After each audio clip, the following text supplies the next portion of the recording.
Hey there, it's JoJo the Thrifty Teacher here with my third video that I'm making. I am doing a book haul. Now, if you're an educator or if you just buy books, young adult kids books, uh, go to First Book. First Book, I don't know if it's .com, .org, probably .org. As an educator, they are offering, well, for me, I love it because I can get free books. I can be part of panels, or when I have money, their books are deeply discounted and they're just great books and it's a great company. So I got some free books because I am obsessed. Well, when I used to teach middle school, 8th grade, uh, my favorite unit was the Great Depression, World War II, and going into like Korean War, Vietnam, but World War II mostly. I just think they're just that greatest generation. Even though when you talk to World War II vets, they'll be like, no, World War I was. So I just wanted to go over some of the books I got, and I'm pretty sure some of you have read these already. I think I should know how to pronounce his name because I have this conversation with people all the time. I think it's Elie Wiesel. Elie Wiesel. Night. If you haven't read this book, please do. It says when he was a teenager, him and his family were taken from their home in 1944, so shortly before the war ended, and deported to the Auschwitz concentration camp and then to Buchenwald. Night is a terrifying record of Elie Wiesel's memories of the death of his family, the death of his own innocence, and his despair as a deeply observant Jew confronting the absolute evil of man.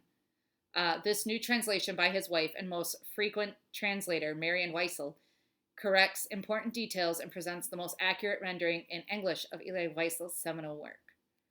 Super good. And it's a quick read. It's 120 pages. I read this with my students once, and they loved it. Very, very good. And the kids aren't like, it's like, oh, it's a short book, so they're not intimidated by it. Number the Stars, pretty good book. And it is 1943, and for Anne-Marie Johansson, life in Copenhagen is a complicated mix of ordinary home and school time, food shortages, and the constant presence of Nazi soldiers. Bravery seems a vague virtue, one possessed by dragon-slaying knights, and the bedtime stories she tells to her younger sister, Kirsty. As the German troops begin their campaign to relocate all the Jews of Denmark, the Johanssons take in Anne-Marie's best friend, Ellen Rosen, and pretend she is part of the family. The girls live like sisters until it becomes clear something more needs to be done to save Ellen, her family, and the Jews of Denmark. In this tale of an entire nation's heroism, the story of the Danish resistance and their plan to smuggle the entire Jewish population of Denmark, nearly 7,000 people across the sea to Sweden, is told with pride and hope through one young girl's eyes. This one is read a lot. I have lived 1,000 years growing up in the Holocaust. 13-year-old Ellie Friedman, just one of the many innocent Holocaust victims, as she fights for her life in concentration camp. It wasn't long ago that Eli led a normal life, a life rich and full that included family, friends, school, and thoughts about boys. But these adolescent daydreams quickly darkened in March 1944 when the Nazis invaded Hungary. She can no longer attend school, have possessions, or talk to her neighbors. They're forced to leave their house behind to live into a crowded ghetto. I think I've read about her. The Diary of Anne Frank.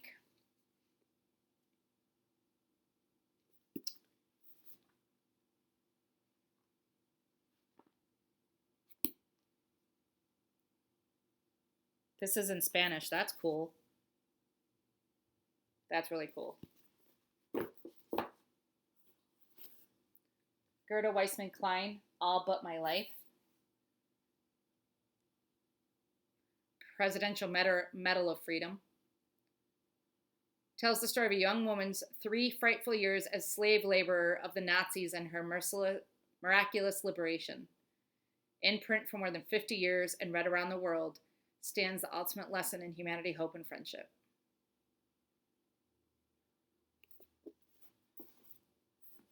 Leap into Darkness, 7 years on the run in wartime Europe. A young boy series of audacious escapes from the Nazis' final solution. He escaped not once but 7 times during his almost 7-year ordeal, crisscrossing war-torn Europe.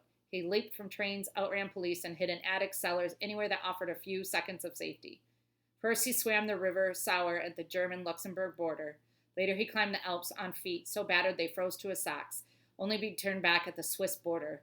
He crawled out from under the barbed wire of a French holding camp and hid in a village in the Pyrenees while gendarmes searched it. And in the dark hours of one November morning, he escaped from a train bound for Auschwitz. Wow.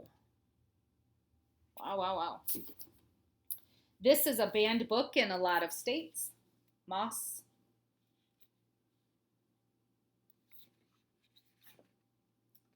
I have 1 and 2. It's a graphic novel. It's the story of Valdek Spiegelman, a Jewish survivor of Hitler's Europe, and his son, a cartoonist who tries to come to terms with his father's terrifying story and history itself. In the form of a cartoon, the Nazis are the cats, the Jews mice, succeeds perfect in shocking us out of any lingering sense of familiarity with the events described, approaching as it does unspeakable through the diminutive. My kids really liked this one too.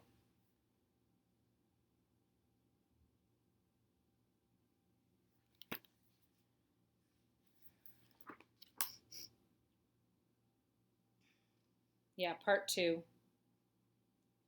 A Survivor's Tale. Here's where my trouble begins. I have it somewhere, I just don't know where I have it. The Light in Hidden Places. One knock at the door, and Stefania has a choice to make. It is 1943, and for 4 years, 16-year-old Stefania has been working for the Diamant family in the grocery store in Poland, singing her way into their lives and hearts. She has even made a promise to keep one of their sons, a betrothal they must keep secret since Stefania is Catholic and the Diamants are Jewish. But everything changes when the German army invades Poland. The Diamants are forced into the ghetto, and Stefania is alone in an occupied city, the only person left to care for Helena, her 6-year-old sister. And then comes the knock at the door. Izio's brother Max has jumped from a train headed to a concentration camp. Stefania and Helena make the extraordinary decision to hide Max and eventually 12 more Jews, too. Then they must wait every day for the next knock at the door, the one that will mean death. When the knock finally comes, it is 2 SS officers requisitioning Stefania's house for the German army. With 2 Nazis living below, 13 Jews hidden above, and a little sister by her side, Stefania has one more excruciating choice to make. Ooh, good, good, good. And then the last one is Games of Deception. The true story of the first U.S. Olympic basketball team at the 1936 Olympics in Hitler's Germany.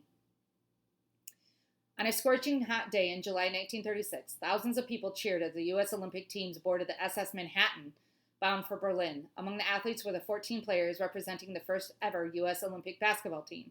As thousands of supporters waved American flags on the docks, it was easy to miss the one courageous man holding a Boycott Nazi Germany sign. But it was too late for a boycott now. The ship had already left the harbor.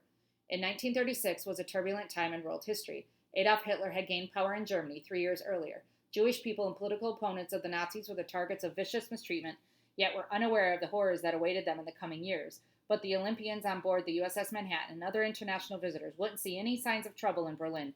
That's a lie. Streets were swept, storefronts were painted, and every German citizen greeted them with a smile. Like a movie set, it was all just a facade, meant to distract from the terrible things happening behind the scenes. This is the incredible true story of basketball from its invention by James Naismith in Springfield, Massachusetts in 1891 to the sport's Olympic debut in Berlin and the eclectic mix of people, events, and propaganda on both sides of the Atlantic that made it all possible. That's a lie that we didn't know. We absolutely knew. We absolutely knew.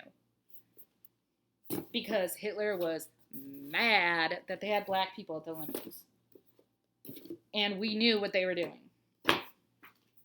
Because people said, don't get involved. We got the Depression to worry about, and then we got the bombing of Pearl Harbor to worry about.